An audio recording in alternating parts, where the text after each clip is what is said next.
Mano, olha o tamanho dessa barata. Essa barata.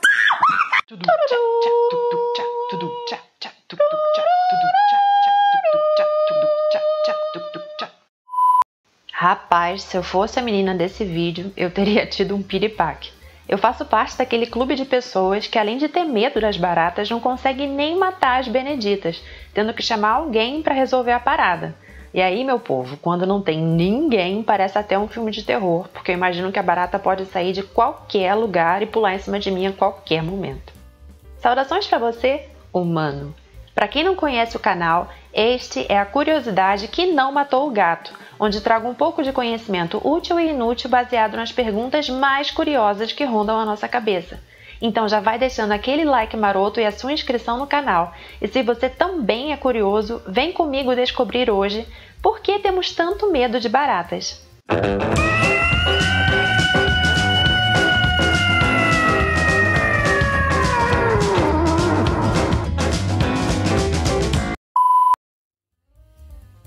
O que é o medo? A primeira coisa de tudo é que o medo não necessariamente é algo ruim. Pelo contrário, ele está ligado à nossa sobrevivência. A palavra medo vem do termo em latim metus e é usada para expressar temor, apreensão e insegurança acerca de uma possível ameaça. Ele é uma reação primordial fundamental nos animais, desenvolvida biologicamente ao longo da evolução dos organismos, ajudando-os a se proteger contra ameaças à sua integridade ou existência. O medo é uma emoção natural inconsciente, causada por determinado conjunto de estímulos, que vão resultar em um comportamento de medo, como gritar, lutar ou fugir, e na percepção consciente desse estado central por algumas espécies de animais, como a nossa. Nos humanos, a reação de medo se inicia numa região do cérebro chamada amígdala, a qual é responsável por detectar a relevância emocional dos estímulos. Um estímulo de ameaça, como a visão de um predador, por exemplo, desencadeia respostas na amígdala que vão resultar na preparação das áreas motoras envolvidas na luta ou fuga, além da liberação de hormônios do estresse e do sistema nervoso. Entretanto, o hipocampo e o córtex pré-frontal do cérebro podem inibir ou diminuir o medo e as suas reações no corpo, de acordo com a interpretação contextual que fazem da ameaça percebida. Isso ajuda a pessoa a distinguir entre situações em que, de fato, a sua vida encontra-se ameaçada e quando, na verdade, ela não corre perigo real. Assim, a interpretação do contexto é um fator crucial que determina como vivenciamos o medo, podendo transformar aquele seu estado de alta agitação em um de excitação prazerosa ou diversão, o que vai variar de pessoa para pessoa. Como outros animais, além da maneira instintiva, normalmente nós desenvolvemos nossos medos a partir de experiências pessoais, mas diferente dos outros seres, os humanos também podem aprender a temer ou a não temer de acordo com a construção social. Aprendemos inclusive através de instruções, até as escritas, como aquelas placas de "afaste-se, cerca elétrica", ou por reproduções de comportamentos de outras pessoas, como muitas vezes fazem as crianças. De toda forma, o medo é fundamental para a nossa existência e a de outros animais. As baratas. As antenudas são velhas, humanos. As baratas existem há mais de 300 milhões de anos, sendo contemporâneas aos queridos dinossauros, olhem só. Elas são bastante resistentes e hoje fazem parte do grupo de insetos artrópodes.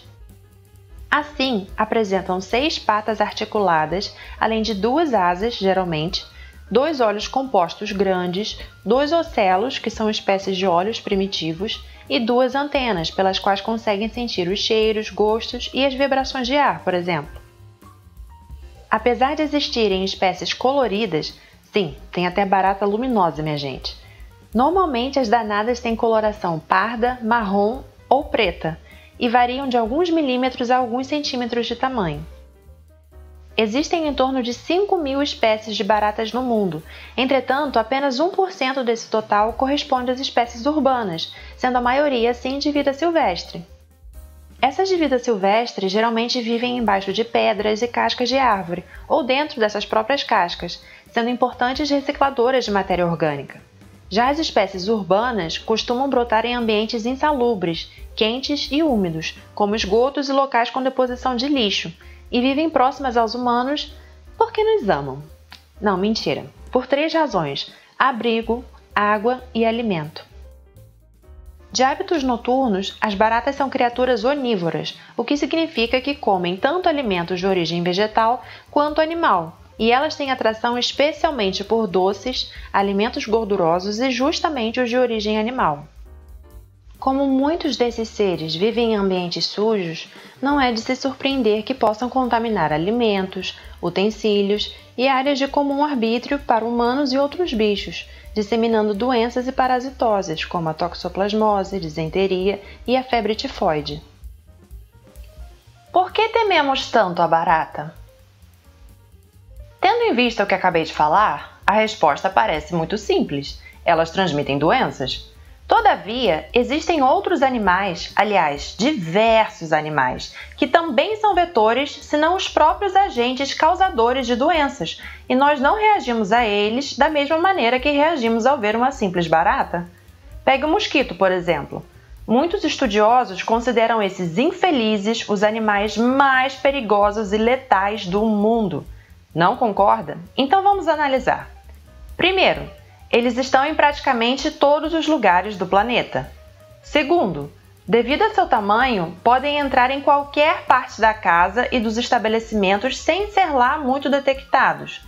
Terceiro, podem te picar a qualquer momento e em qualquer área do corpo. E quarto, são vetores de diversas doenças graves, como a malária, elefantíase, encefalite japonesa, febre amarela, febre oropulche, dengue, chikungunya e zika. Assim, segundo a Fundação Bill e Melinda Gates, são registradas cerca de 725 mil mortes por picadas de mosquitos ao ano, o que é uma quantidade muito superior ao número de mortes por picadas de cobra, por exemplo, que pode chegar a 125 mil. Então, voltando à questão central, por que geralmente temos essa ojeriza às baratas já à primeira vista? Bem, muitas fontes afirmam que esse medo mais irracional vem devido aos movimentos, à anatomia e aos comportamentos da barata.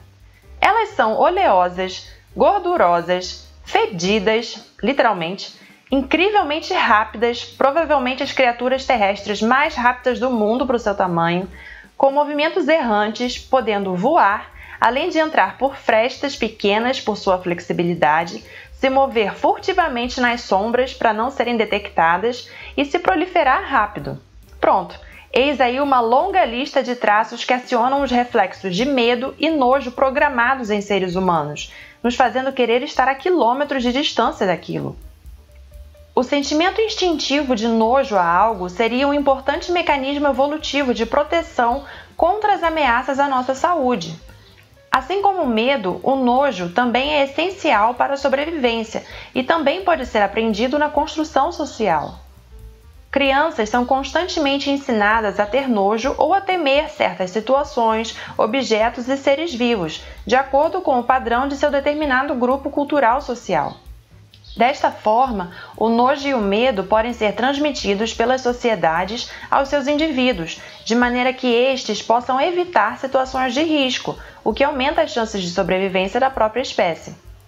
Contudo, como mencionado anteriormente, o medo e o nojo são também instintivos. Portanto, nem todos os comportamentos de asco e temor ensinados serão necessariamente assimilados por uma determinada pessoa. Por exemplo, podemos aprender que não devemos comer algo que caia no chão da rua, pois o alimento estará sujo, mas dificilmente assimilaremos que devemos temer ou ter aversão a uma flor ou a um coelhinho, caso sejamos ensinados assim, a menos que tenhamos tido alguma experiência traumática envolvendo tais seres. Desta maneira, os humanos estariam preparados a aprender certos comportamentos, mas predispostos a rejeitar outros. Medo versus fobia. Mas e quando a pessoa tem completo pânico de baratas, de maneira a não conseguir se mexer ou quase ter um ataque cardíaco ao ver uma? Bem, nesse caso, o indivíduo pode estar sofrendo de catissaridafobia, que é o termo para descrever a fobia de baratas. A palavra fobia vem do grego phobos e significa ter um sentimento exagerado de medo ou aversão, provocando intensos terror, pânico, inquietação e ansiedade na pessoa. Na psicologia, a fobia é tratada como um transtorno de ansiedade, o qual chega a atingir cerca de 20% da população mundial, de acordo com o Instituto Nacional de Saúde dos Estados Unidos.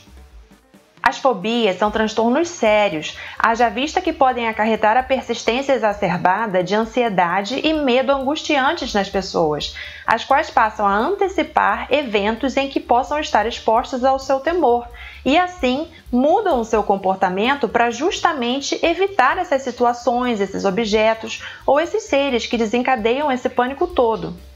Caso contrário, o medo irracional que esses indivíduos sentem é tanto que gera reações adversas no corpo, como excesso de suor, tremedeira, tensão muscular, picos de ansiedade, taquicardia, falta de ar, tontura e até mesmo desmaio. Desta maneira, os fóbicos sem tratamento acabam tendo suas vidas prejudicadas por tamanhos e tão persistentes pavores e podem se ver incapacitados no fim das contas. Na catissariidafobia, assim como nas outras fobias, novamente temos a relação entre fatores genéticos, ambientais, condicionamentos sociais ou culturais e experiências negativas ou traumáticas com o desenvolvimento do medo, mas dessa vez de um medo muito mais desproporcional. Talvez uma barata tenha passado pelo corpo da pessoa à noite, talvez ela tenha voado erroneamente em sua direção, ou quem sabe ela interiorizou o medo que seus pais têm do bicho, ou ela já tinha a predisposição a desenvolver o transtorno. Enfim, há várias possíveis causas para a fobia de baratas. De toda forma, caso haja manifestação desse medo excessivo, deve-se procurar ajuda profissional clínica para um melhor diagnóstico da situação.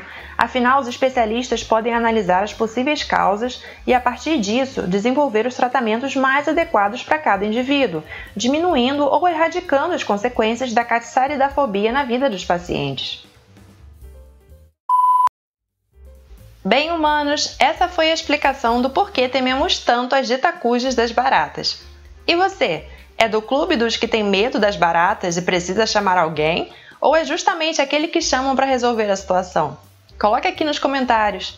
Escreva também as experiências mais tensas que vocês já tiveram lidando com essas criaturinhas. Se vocês gostaram do vídeo, deem aquele joinha básico e compartilhem com aquele coleguinha que de cultura mesmo só tem as bactérias do corpo. Se inscreva no canal para mais curiosidades que não mataram o gato e que com certeza não matarão você. Obrigada, de nada. Miau.